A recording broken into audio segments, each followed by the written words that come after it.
Assalamualaikum warahmatullahi wabarakatuh. Shalom, Om Swastiastu, Namo Buddhaya, salam kebajikan. Saya Simon Syamsa, SCMM, dosen manajemen Fakultas Ekonomi dan Bisnis Universitas Musa Mus Merauke. Saya juga merupakan ketua jurusan manajemen periode 2021-2025. Saya akan memaparkan salah satu mata kuliah yang saya ampuh, yaitu mata kuliah manajemen sumber daya manusia. Mata kuliah ini diampu pada semester 2 dengan beban studi 3 SKS. Pembelajaran ini berlangsung selama 16 minggu sesuai kalender akademik. Metode pembelajaran yang digunakan adalah ceramah, partisipatif, dan diskusi terstruktur. Adapun CPL yang kami sajikan yaitu sikap menghargai keanekaragaman budaya, pandangan agama, dan kepercayaan serta pendapat atau temuan original, menunjukkan sikap bertanggung jawab atas pekerjaan di bidang keahliannya secara mandiri. Pengetahuan yaitu menguasai konsep teoritis, metode, dan perangkat analisis fungsi manajemen perencanaan dan pelaksanaan. Pengetahuan umum yaitu merupakan pemikiran logis, kritis, sistematis, dan inovatif dalam konteks pengembangan atau implementasi ilmu. Keterampilan khusus mengambil keputusan secara tepat dalam konteks penyelesaian masalah di bidang keahliannya berdasarkan hasil analisis terhadap informasi dan data. Dari CPL tadi, berikut kami sajikan ada 3 CPMK, yaitu 1. Mahasiswa mampu menyelesaikan isu-isu terkini dan berkaitan dengan manajemen sumber daya manusia. 2. Mahasiswa mampu menjelaskan berbagai konsep dalam mata kuliah manajemen sumber daya manusia yang menjadi dasar teori dalam mengelola sumber daya manusia yang efektif. 3. Mahasiswa mampu mengambil keputusan dalam mengatasi masalah-masalah yang muncul dalam pengelolaan sumber daya manusia. Dan terdapat 14 sub CPMK. Salah satunya yang akan saya bawakan dalam video pembelajaran kali ini, yaitu definisi manajemen sumber daya manusia, pengusaha, karyawan, pimpinan, atau manajer. Bobot penilaian mata kuliah disesuaikan dengan aturan akademik internal, yaitu kehadiran 10%, tugas 20%, kuis 15%, UTS 25%, UAS 30%. Demikian penjelasan singkat mata kuliah yang saya ampuh. Selamat menyaksikan.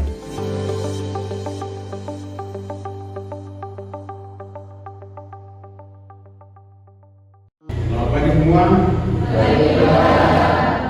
Apa kabar hari ini?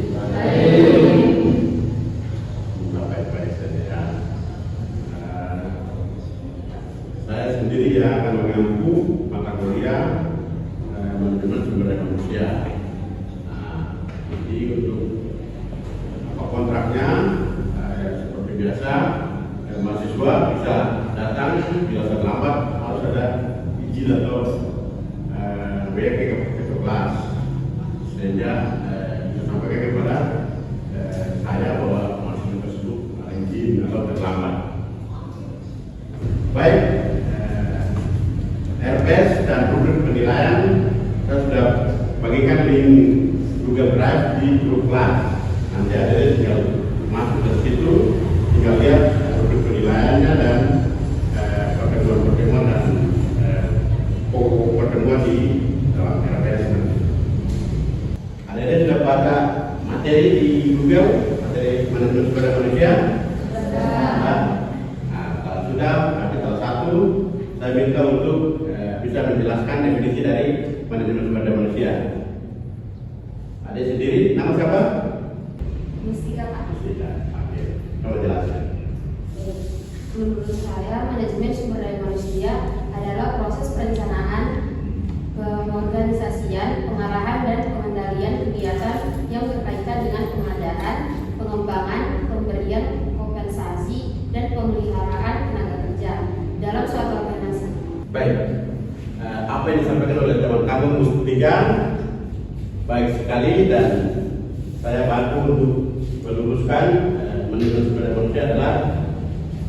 terbentuknya suatu organisasi. Tanpa manusia, organisasi tidak akan jalan. Sebab beda-beda di dalam organisasi yang dikenal dengan 6M tidak bisa bergerak sendiri tanpa ada sentuhan dari manusia. Jadi manusia paling penting dalam suatu organisasi. Maka itu kita akan masuk ke materi untuk bagaimana mengelola sumber daya manusia di dalam suatu organisasi sehingga bisa terukur apa yang diinginkan oleh organisasi lewat sumber daya manusia ini. Baik, kalau sudah mengerti dari definisi tadi yang disampaikan oleh teman dan saya sampaikan itu tadi, kita langsung masuk ke materi sehingga kita bisa ada gambaran bagaimana mengelola sumber daya manusia di dalam organisasi. Jadi mari kita lihat bersama apa yang sudah saya jelaskan pengertian manajemen sumber daya manusia. Yang saya bilang apa manajemen sumber daya manusia, organisasi tidak bergerak. Maka saya bilang manusia adalah jantung dari organisasi. Manusia adalah satu organisasi apa? Jantung seperti yang saya bilang ada 6M. Money, method, market. Itu yang akan dikelola oleh ADR.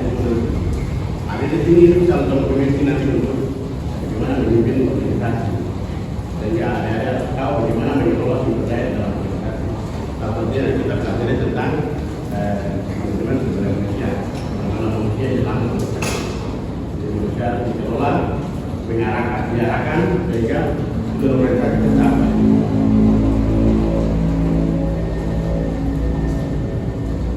Di sini ada yang mengerti atau ada yang bertanya?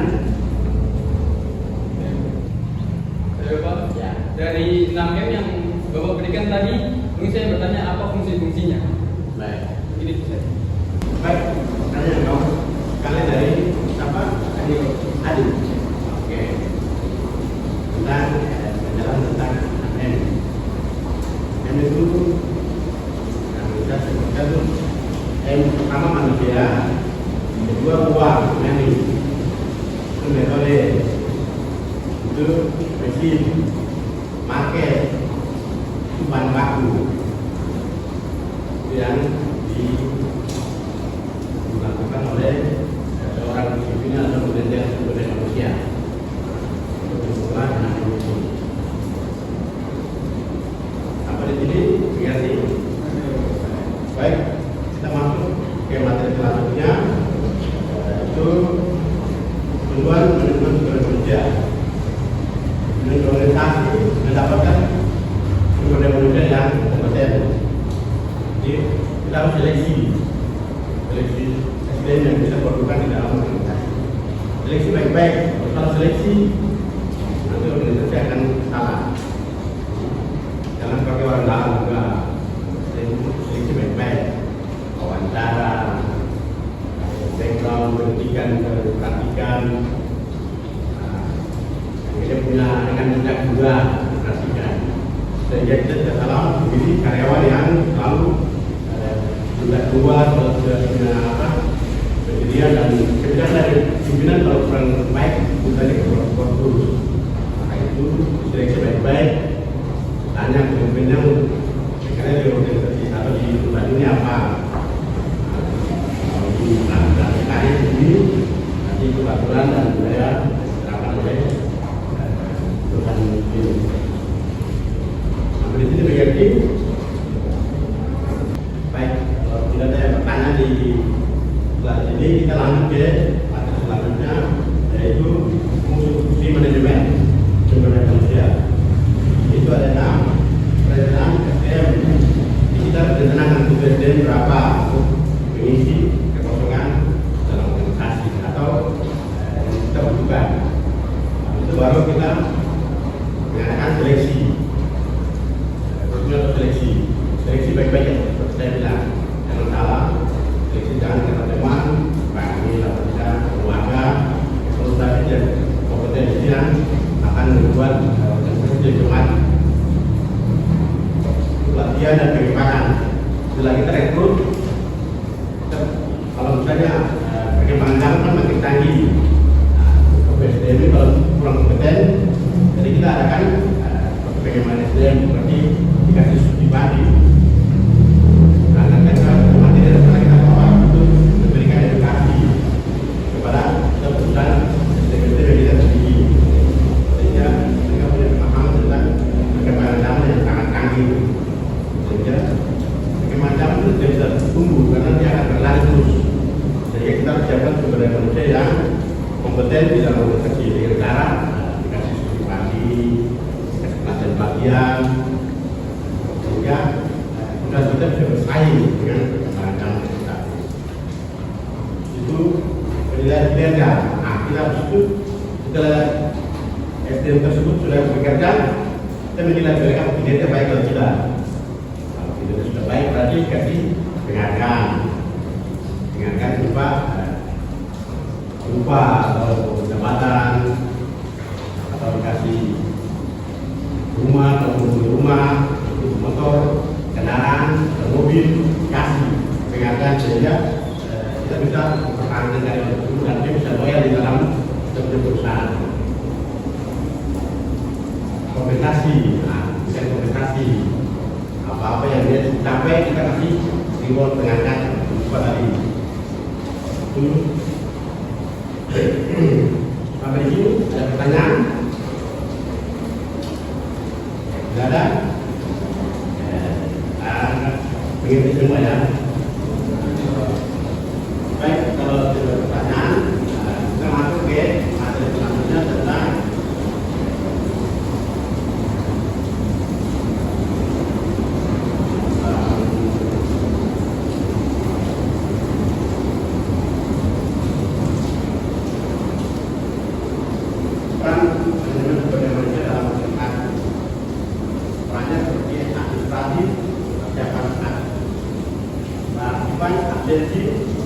operasional, rekrutmen, pelatihan, dan strategis menyelenggarakan SDM dan mengikuti organisasi. Sampai di sini ada pertanyaan? Baik, kalau ada pertanyaan kita lanjut ke materi selanjutnya tentang tantangan manajemen sumber daya saat ini. Globalisasi, perkembangan zaman yang canggih, zaman yang canggih, jadi kita ucapkan SDM dengan rekrutmen yang baik, sebagai sebuah organisasi, perkembangan zaman, teknologi yang besar, sehingga SDM yang dimiliki harus menggunakan teknologi, karena adalah teknologi dalam besar. Beragam SDM dibuat dalam organisasi penyelenggaraannya dan beda-beda karakter. Mari kita bisa menyatukan satu tujuan untuk bagaimana kita berinteraksi. Sehingga bukan seorang manajer manusia bagaimana mengerti manusia itu ya apa sehingga dia bisa satu tujuan satu visi untuk bagaimana mencapai perubahan generasi. Karena ini kan masuk gen anak inti.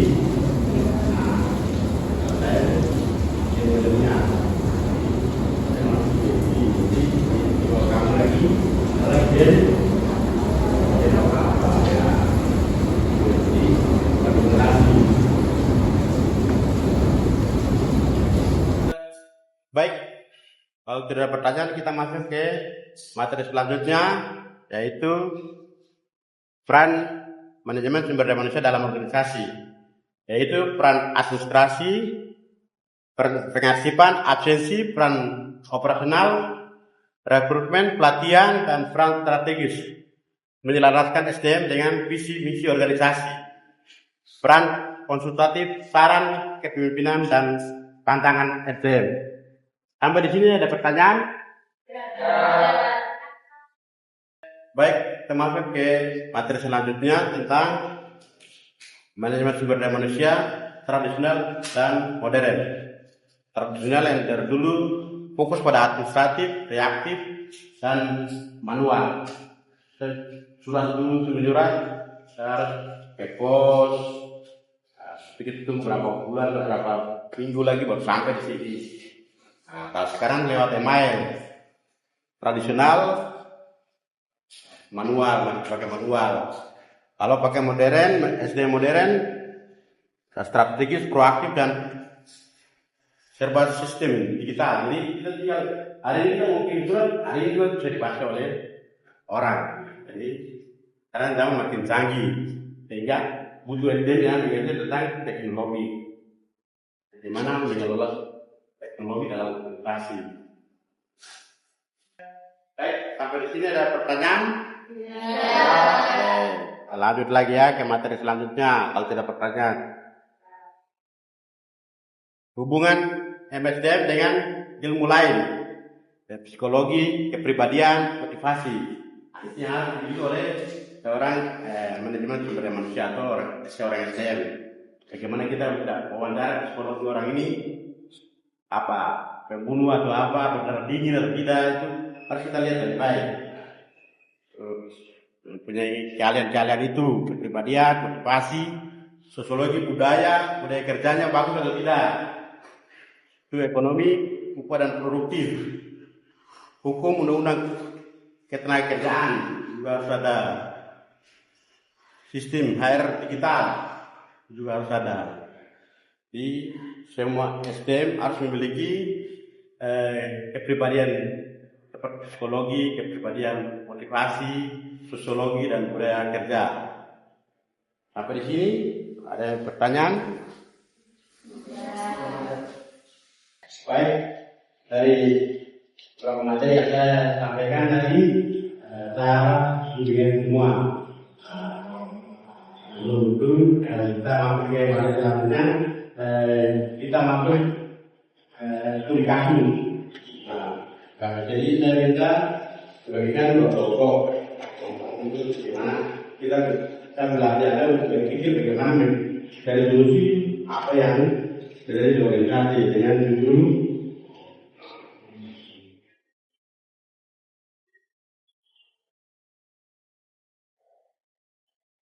di kasus penerimaan budaya mengalami turnover tinggi, banyak karyawan keluar karena tidak merasa dihargai. Dan itu bagaimana keadaan dari orang belajar dalam apa yang salah dalam organisasi, apa yang harus diketahui sehingga tidak terjadi turnover dalam organisasi. Jadi saya minta kelompok untuk bagaimana berpikir menggunakan kasus ini. Oke, tadi kan kelompok. Nah, yang ini di sini.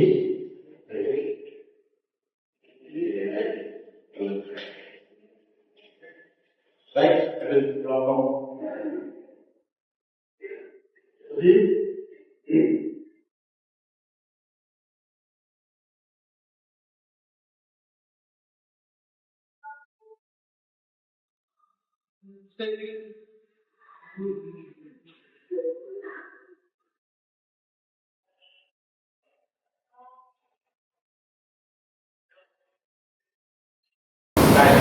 kita jika dalam kelompok kita akan bahas bagaimana apa yang salah dalam organisasi ini sehingga karyawan tidak benar dalam organisasi.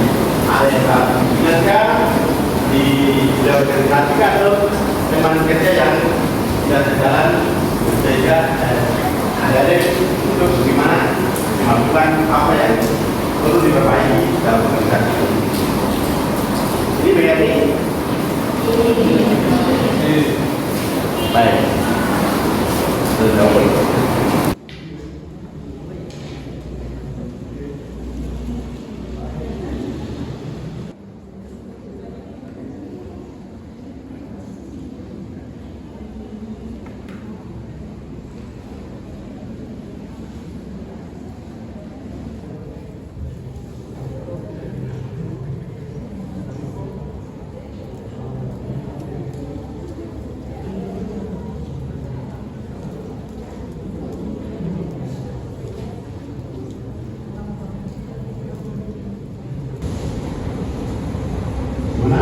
Sudah diskusi? Apa yang ditugaskan untuk bagaimana menjawab tantangan atau kasus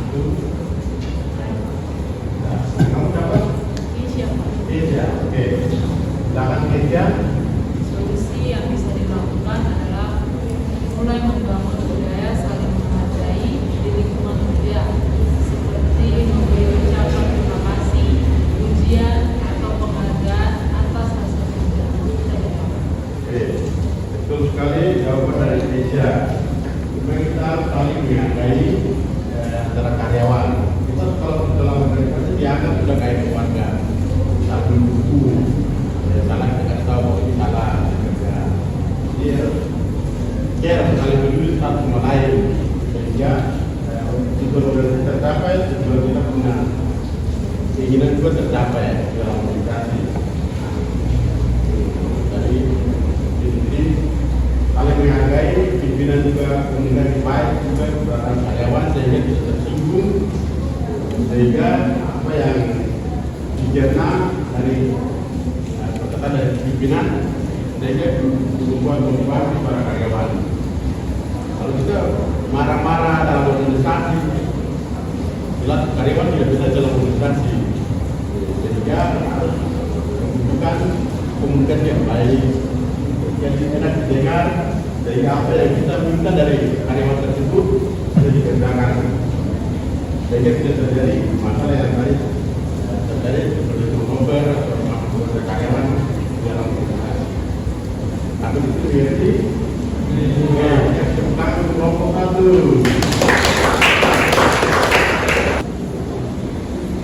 Baik, kita dari kelompok satu, kelompok dua.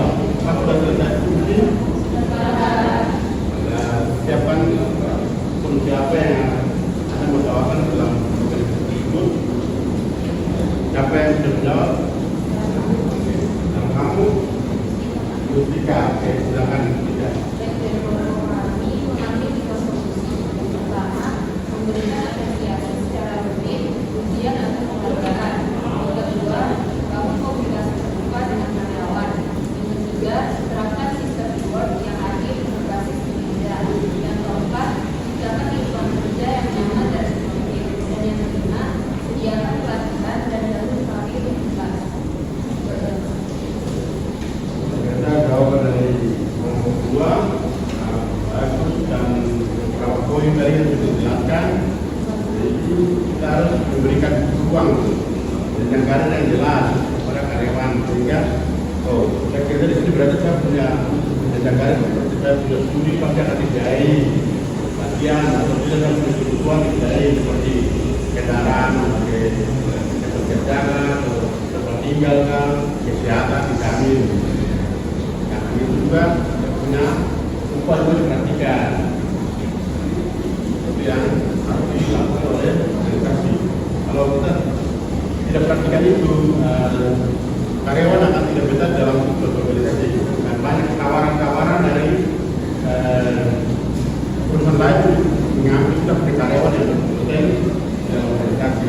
Jadi untuk menjaga itu, kita pastikan dia punya hak-hak, harus kita dia punya television, bahwa kamu jago, kamu hebat, jadi berikan tawaran jabatan lagi untuk naik ke jenjang yang lebih tinggi lagi. Itu kita memberi penghargaan kepada karyawan tersebut, sehingga karyawan tersebut bisa loyal dan betah di dalam organisasi. Sampai di sini berarti oke, itu tepuk tangan untuk kelompok dua. Luar biasa. Baik, setelah kita mendengarkan dari fungsi dan kegiatan kawasan pada organisasi yang permasalahan turnover, kita merangkumkan semua materi dengan kesimpulan bahwa SDM adalah jantungnya organisasi, sehingga kita harus seorang pimpinan dalam organisasi harus menjaga organisasi dengan baik, dirawat, dilindungi lagi, bimbing sehingga apa yang diinginkan oleh organisasi bisa dikerjakan oleh SDM yang dimiliki dalam organisasi, sehingga organisasi itu dirawat dengan cara dikasih pelatihan, dikasih reward, penghargaan, pendidikan yang layak juga, data yang baik juga, sehingga mereka bisa fight dalam perubahan-perubahan yang saat ini sangat dicepatkan. Jadi kalian siap untuk bekerja, masuk untuk berkontribusi dalam organisasi. Siap? Baik, dari kesimpulan tadi dan pengumuman tadi, mungkin ada yang belum ada yang mau bertanya, silakan. Sebelum kita kelas. Oh, silakan. Saya ingin bertanya, dengan tantangan global saat ini, SDM apa yang harus disiapkan terutama bagi GMC? Baik, baik sekali. Adi. Baik, pertanyaan yang baik sekali dari Adi ya. Biasa. Tantangan global pasti ini GMC yang harus disiapkan. GMC yang harus disiapkan oleh adik-adik semua atau siapapun di rumah keluarga harus memiliki generasi yang proaktif, ingin tahunya lebih tanpa kita belajar di bangku sekolah. Semua sudah dipelajari di internet, apa-apa yang ada tapi harus fokus apa yang pasti diubah. Jadi kita berlomba beraktif lagi, beraktif lagi untuk bisa menciptakan sesuatu. Kita tidak bisa menunggu lagi. Sekarang dunia makin canggih, jadi dunia saat ini semua berlomba-lomba menciptakan sesuatu untuk menghasilkan sesuatu untuk diri sendiri atau generasi. Maka itu kita perlu GMC yang beraktif sehingga ingin tahunya lebih untuk bisa menghasilkan ide-ide yang cemerlang dan menciptakan hal-hal baru. Baik, terima kasih atas kehadirannya.